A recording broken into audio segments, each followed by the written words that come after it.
10 TV conclave AP road map April 26న ఉదయం 10 గంటల నుంచి నాన్ స్టాప్ లైవ్ కవరేజ్.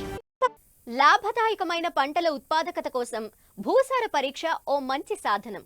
భూసార పరీక్షల వల్ల రైతులు నేల ఆరోగ్యం, పోషకాల లభ్యత తెలుసుకుని దానికనుగుణంగా స్థూల, సూక్ష్మ పోషకాలను పంటలకు అందించి మంచి దిగుబడి సాధించొచ్చు. అయితే చాలా వరకు రైతులకు భూసార పరీక్షలు, మట్టి సేకరణ పట్ల అంతగా అవగాహన లేదు. మట్టి నమూనా ఏ విధంగా సేకరించాలి, ఎక్కడ పరీక్షలు చేయించాలో తెలియజేస్తున్నారు ప్రధాన శాస్త్రవేత్త డాక్టర్ రాజేశ్వర్ నాయక్.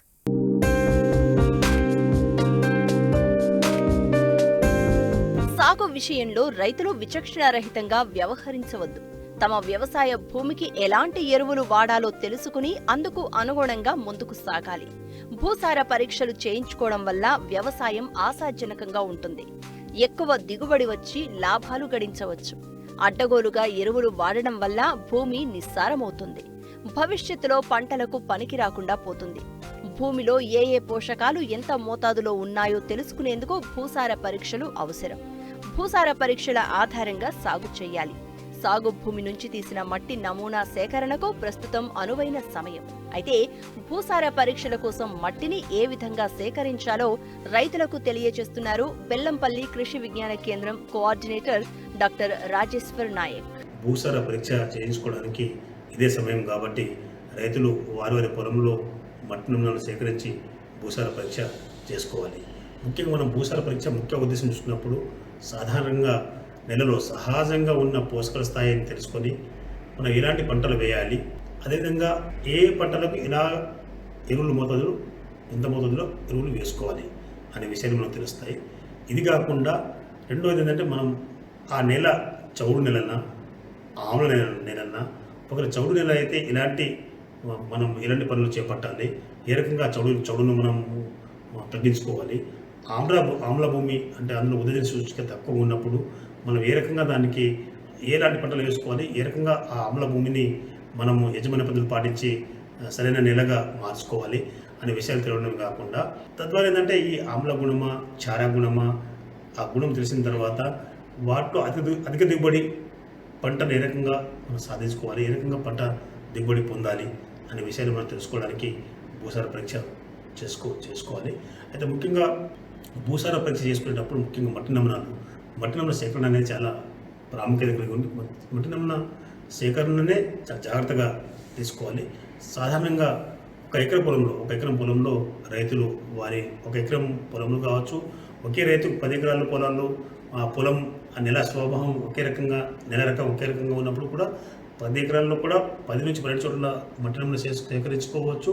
ఒకవేళ ఒక రైతు 1 ఎకరం పొలం ఉన్నప్పుడు కూడా ఆ 1 ఎకరంలో కూడా 10 నుంచి 12 చోట్ల మట్టి నమూనా సేకరించాలి. అంటే ముఖ్యంగా ఈ మట్టి నమూనా సేకరించేటప్పుడు కొన్ని జాగ్రత్తలు అంటే ముఖ్యంగా వి ఆకారంలో చిన్నపాటి పారతోటి మనం వి ఆకారంలో తవ్వి ఆ పక్కన 2 నుంచి 3 సెంటీమీటర్ల మందంతో ఒక పొర పైనుంచి కింది వరకు ఆ పొరను, ఆ మట్టిని మనము సేకరించాలి. ఈ మట్టి నమూనా తీసేటప్పుడు ఏంటంటే పైన కొద్దిగా ఆకులు, చెత్త, చెదారం ఇలాంటివి లేకుండా మనం చూసుకోవాలి. అయితే ఈ మట్టిని ఏంటంటే ప్రధానంగా మనం 10 నుంచి 12 చోట ఒక కిలో మందం తీస్తాం కాబట్టి రైతులు ఏంటంటే అవన్నీ 10 నుంచి 12 చోట్ల అంటే మనకు సుమారు 6 కిలోలు 7 కిలోల మట్టి తయారవుతుంది కాబట్టి అన్ని చోట్ల అంటే 10 చోట్ల సేకరించిన మట్టిని ఒక కుప్పగా ఒక సంచి పైన ఆ మట్టిని ఒక కుప్పగా పోసుకొని అందులో మంచి కొద్దిగా బాగా ఒక పారతో లేదంటే ఏదైనా కట్టెతో బాగా నుండగా దంచిన తర్వాత కుప్పగా చేసుకొని అంటే రౌండ్గా చేసుకొని దాంట్లో 4 భాగాలు చేసుకోవాలి. అందులో 1 3 ఉంచి ఆ 2 4 భాగాలు తీసేయాలి. ఆ రకంగా ఒక దాదాపు 3 నుంచి 4 సార్లు చేస్తే మనకు 6 కిలో మట్టి నమూనా వస్తుంది. కాబట్టి ఈ వచ్చిన 6 కిలో మట్టి నమూనాను ఒక మంచి ప్లాస్టిక్ సంచిలో కానీ లేదా గుడ్డ సంచిలో కానీ తీసుకొని మన భూసార పరీక్ష కేంద్రానికి మనం ఈ మట్టి నమూనాను పంపించాలి. మట్టి నమూనా సేకరించేటప్పుడు చాలా మంచి మెలకువలు పాటించాలి. సాధారణంగా ఏంటంటే పొలం గట్టు పక్కన చెట్ల కింద, ఎండాకాలం కదా అని చెప్పేసి నీడ ఉండాలని చెప్పేసి చెట్ల కింద అట్లా మట్టి నమూనా సేకరిస్తుంటారు. అలా కాకుండా అంటే ముఖ్యంగా చెట్ల కింద కానీ, గట్ల పక్కన కానీ, అదేవిధంగా కంచెల దగ్గర కానీ మట్టి నమూనా మనం తీయరాదు. ఇంకోటి ఏంటంటే నమూనా తీసేటప్పుడు ఏంటంటే నేలపై ఉన్న చెత్త చెదరం మాత్రం మనం ఖచ్చితంగా తీసివేయాలి. అది తీసేస్తేనే మనకు చాలా లాభం ఉంటుంది.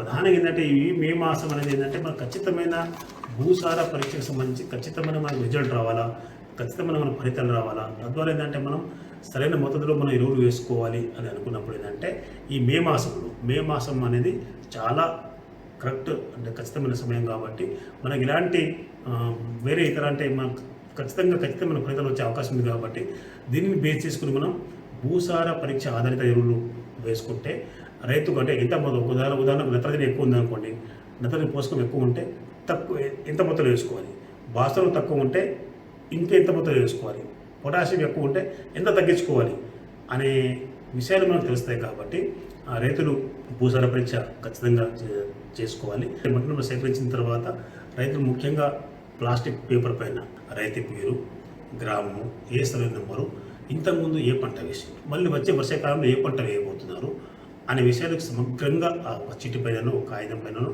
రాసి పంపాలి.